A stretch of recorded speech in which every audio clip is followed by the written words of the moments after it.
Hi everyone, I'm Aditi Rana and today we will study Skinner theory, operant conditioning. Basically, B.F. Skinner was an American psychologist and he is regarded as the father of operant conditioning. Operant conditioning theory को instrumental conditioning भी कहा जाता है. In our psychology, there are two conditioning theory. One is given by Skinner and another one is given by Pavlov. जो new theory है वो Skinner ने दी है and the old one is given by Pavlov. In this video, we will study the theory which is given by Skinner. Skinner conducted his experiment on white rat and white pigeon. इन्होंने सफ़ेद कबूतरों और चूहों पे experiment करे थे. इन्होंने rat को एक बॉक्स में रख के उस पर एक्सपेरिमेंट किया था. जब चूहों को बॉक्स में रखा तो उस बॉक्स का नाम है स्किनर बॉक्स और ये नाम दिया था इनके स्टूडेंट्स और फॉलोवर्स ने. इन स्किनर बॉक्स जब रैट सही डायरेक्शन में जाता था तो उसे रेनफोर्समेंट मिलता था और जब रॉन्ग डायरेक्शन में जाता था तो उसे पनिशमेंट मिलता था. Next, what Skinner wants pigeons to do. Skinner क्या चाहते थे कि कबूतर क्या करें. वो चाहते थे कि कबूतर अपनी चोंच से 8 की शेप बना दें. वो ये चाहते थे, ठीक है, एक्सपेरिमेंट के थ्रू. बेसिकली जो थॉर्नडाइक का वर्क था that is law of effect, प्रभाव का नियम. यानी कि अगर कोई ऐसा काम हम करते हैं जो हमें अच्छा लगता है, खुशी देता है, तो हम उसे रिपीट करते हैं. अगर कोई ऐसा काम करते हैं जो हमें खुशी नहीं देता है ना, हमें उसे करने में दिक्कत होती है, तो हम उसे रिपीट नहीं करते हैं. इसी लॉ को थोड़ा आगे बढ़ाया. इन्होंने एक नया वर्ड इंट्रोड्यूस किया दैट वाज रेनफोर्समेंट. इसमें क्या होता है, द एक्शन ऑफ स्ट्रेंथिंग और इनकरेजिंग समथिंग. मीन्स कोई अच्छा काम अगर आप करते हैं तो बार बार आपको उसी कार्य को रिपीट करने के लिए एक फोर्स प्रोवाइड की जाए, आपको थोड़ा अप्रिशिएट करने के लिए मोटिवेट किया जाए. Next, reinforcement is the term which is used by dash theorist. कौन से थ्योरिस्ट हैं, कौन से ऐसे साइकोलॉजिस्ट हैं जिन्होंने रेनफोर्समेंट वर्ड को यूज़ किया है या इस पे फोकस किया. दैट इज लर्निंग थ्योरिस्ट, ठीक है, जिन्होंने अधिगम की बात करी है उन्होंने इस पे फोकस किया. Next, Skinner theory is also known as RS theory. इसे RS थ्योरी भी कहा जाता है. वाई? बिकॉज यहाँ पे पहले तो बच्चे का रिस्पॉन्स देखते हैं और फिर उसे स्टिमुलस देते हैं. यानी कि पहले जब बच्चे से कहते हैं तुम 90% स्कोर लाओ तब तुम्हें न्यू साइकिल देंगे. यानी कि यहाँ पहले बच्चे ने रिस्पॉन्स किया है ना, उसने वर्क किया और उसके बाद हमने उसके वर्क के बेसिस पे अगर उसने अच्छा किया तो हमने उसे रिवॉर्ड दिया, अगर उसने खराब किया तो हमने उसे पनिशमेंट किया, है ना. तो that's why it is called as RS theory, response stimulus theory.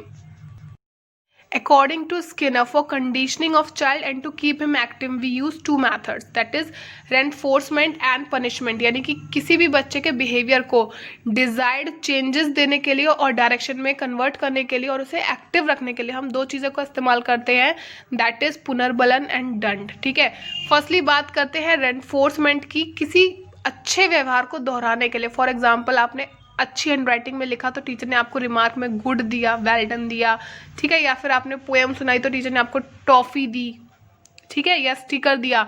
तो ये क्या हो गया, आपने कोई अच्छी चीज़ करी और आपको टीचर ने छोटा सा रिवॉर्ड दिया, तो उससे आप एक्टिव हो गए कि अब मुझे इससे भी बेटर करना है, ठीक है, अपना लेवल ऊपर लेके जाना है और बेटर लिखना है और बेटर लर्न करना है. बट सपोज करिए आपने कोई मिस्टेक की, दैट इज पनिशमेंट. आपने होमवर्क टाइम पे नहीं किया या फिर आपने लर्न नहीं किया तो टीचर ने आपको छोटा सा पनिशमेंट दिया. इससे आपको क्या होगा, फ्यूचर में आप ये गलती रिपीट नहीं करेंगे. फॉर एग्जाम्पल आपने होमवर्क नहीं किया तो टीचर ने आपका फेवरेट रिस्ट वॉच जो आप पहने थे वो रख ली कि अब ये मैं आपको पेरेंट्स मीटिंग पर रिटर्न करूँगी जब आपके पेरेंट्स आएंगे, है ना. या फिर क्या किया टीचर ने, गेम्स पीरियड में बाकी सब बच्चे खेल रहे हैं बट आपसे कहा नहीं, आपने जो वर्क नहीं किया था होमवर्क वो अभी आप क्लास में बैठ के करेंगे, यानी कि आपको गेम खेलने नहीं दिया गया, है ना.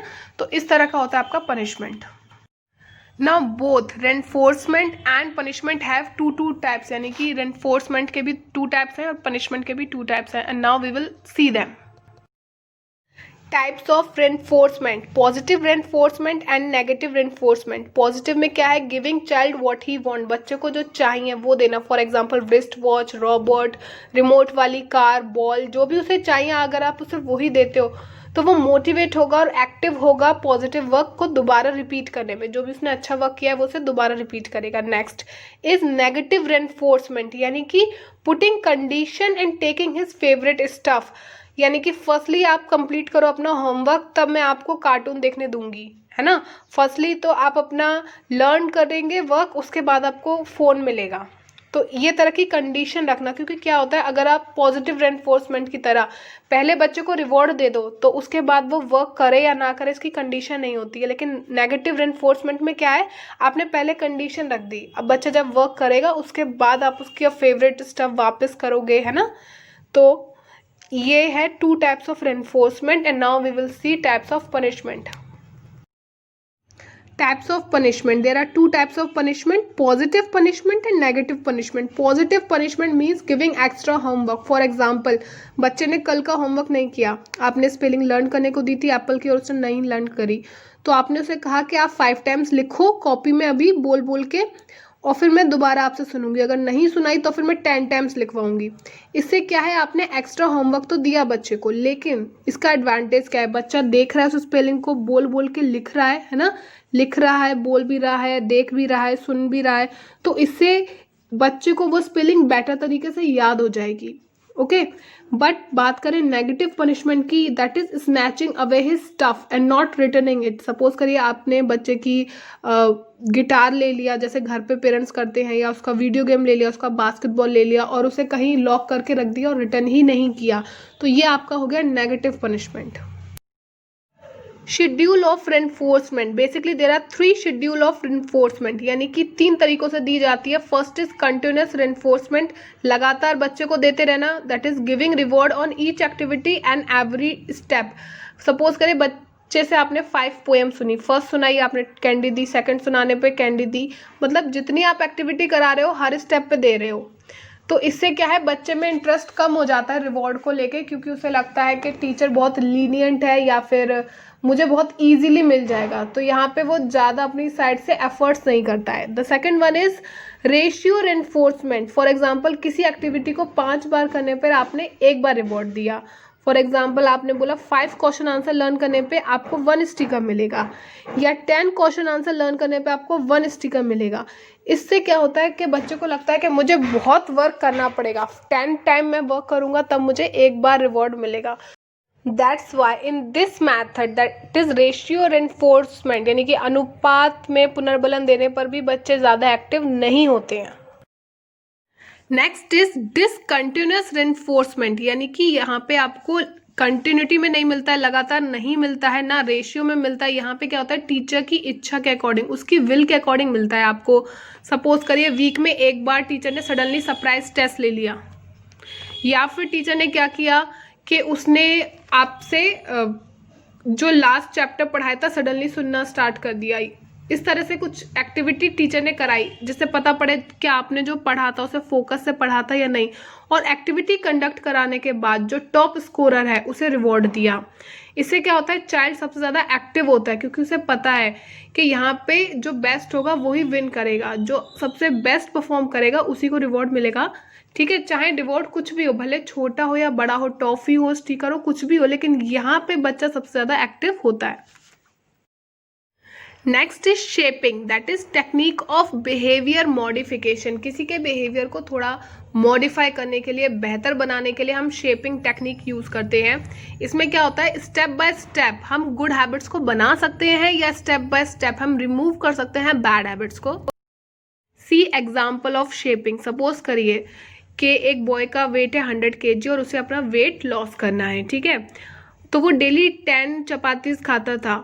तो अगर वो सोचे कि नहीं मुझे वेट लॉस करना है, कल से मैं ऐसे 4 ही खाऊंगा, तो ऐसे क्या होगा वो ज़्यादा दिन तक मेंटेन नहीं कर पाएगा, क्योंकि वो फिर दिन भर भूखा रहेगा, उसे ऐसी फीलिंग अंदर से आएगी, है ना, कि मैं अभी भी भूखा हूँ, अभी मेरा पेट नहीं भरा। बट अगर हम शेपिंग करें, यानी कि स्टेप बाय स्टेप करें धीरे धीरे, तो यही उसकी हैबिट बन जाएगी। फॉर एग्जाम्पल पहले वो 10 रोटी खाता था तो खाने दिया 1 दिन 2 दिन, फिर हमने 9 रोटी देना शुरू कर दिया, 1 दिन 2 दिन, हफ्ते भर दिया, तो उसे अब 9 रोटी खा के ही ऐसा लगता है कि हाँ पेट भर।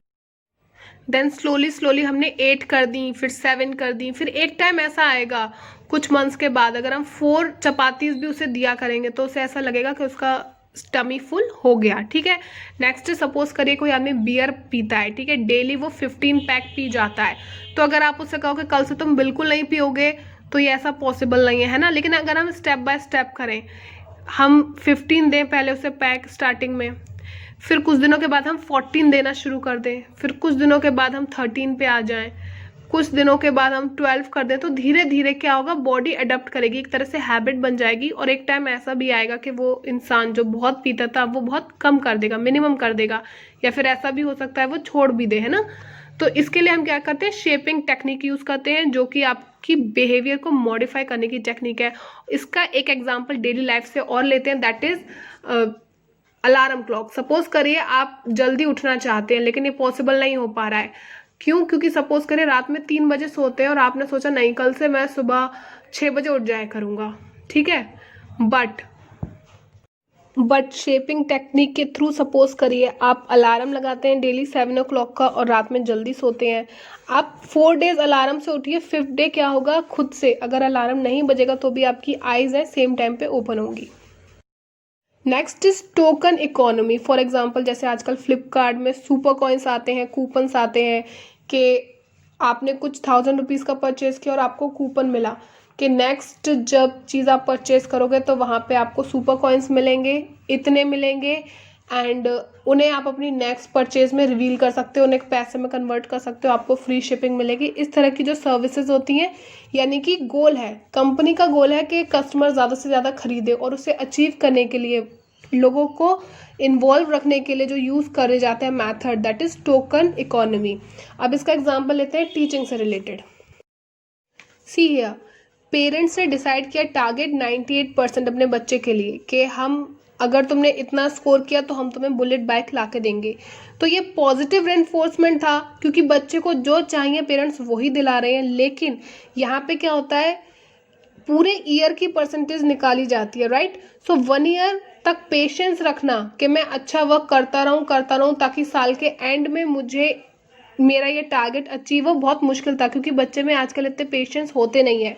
तो फिर पेरेंट्स और टीचर क्या करते हैं, डेली बेसिस पे बच्चे को छोटे छोटे रिवॉर्ड्स देते रहते हैं ताकि वो इन्हीं एक्टिविटीज़ में, अपनी स्टडी एक्टिविटी में इन्वॉल्व रहे। जैसा कि हमने टोकन इकोनॉमी में अभी पढ़ा था।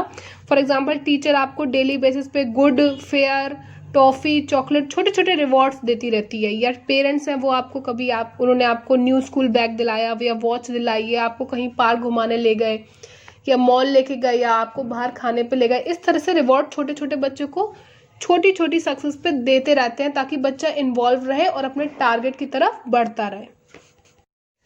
Next is programmed instruction by Skinner. ये एक मॉडर्न टेक्निक है, यहाँ पे स्टेप बाय स्टेप लर्निंग होती है और जो रिजल्ट है आपको इमीडिएट यानी कि इंस्टेंटली प्रोवाइड किए जाते हैं।